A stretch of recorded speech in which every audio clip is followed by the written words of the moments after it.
Welcome. This module has been designed to raise your awareness of the hazards and challenges associated with fatigue when working at sea. In the fishing or aquaculture industry, fatigue is an unavoidable hazard, particularly during multi-day trips. The problem with fatigue is that it impairs judgment, decision-making ability, physical ability, and productivity. Studies have shown that a person who has not slept for 17 hours has a similar level of impairment to a person with a blood alcohol level of 0.05.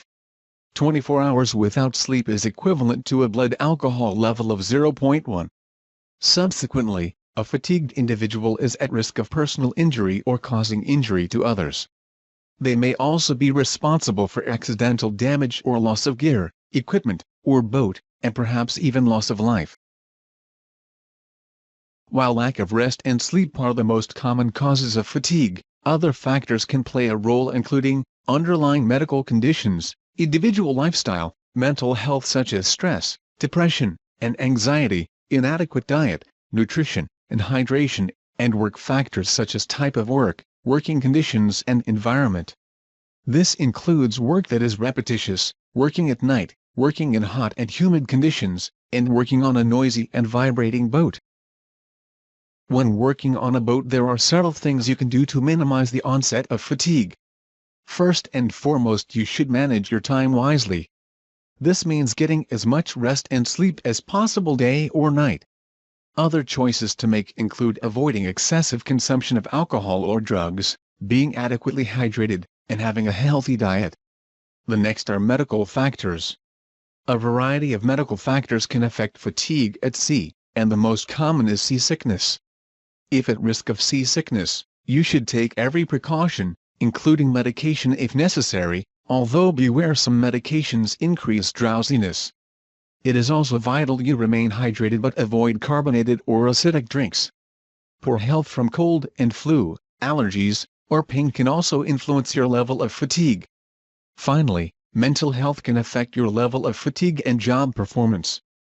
Mental health is an overlooked topic in the fishing and aquaculture industry, yet evidence suggests poor mental health in this industry is surprisingly common and widespread. If you are suffering from stress, depression, or anxiety, it is essential you reach out and seek medical help. Acknowledging you might have a mental health issue is not a sign of weakness and is the first step to improved mental health. At sea, it is unlikely you will have much control or say over your working hours and conditions. Your working hours can be irregular and unpredictable, perhaps requiring very long hours on deck without rest, sometimes in poor weather, and often during the night. In many instances you will have little option other than to push through your fatigue and keep working, especially when there is work to be done or there is a risk to boat and crew safety. If you are on a steaming watch and absolutely cannot remain awake, you should feel free to wake the skipper or other crew member to continue your watch. They should feel equally comfortable waking you if in a similar situation. In fact, the skipper may have already said what to do in this circumstance.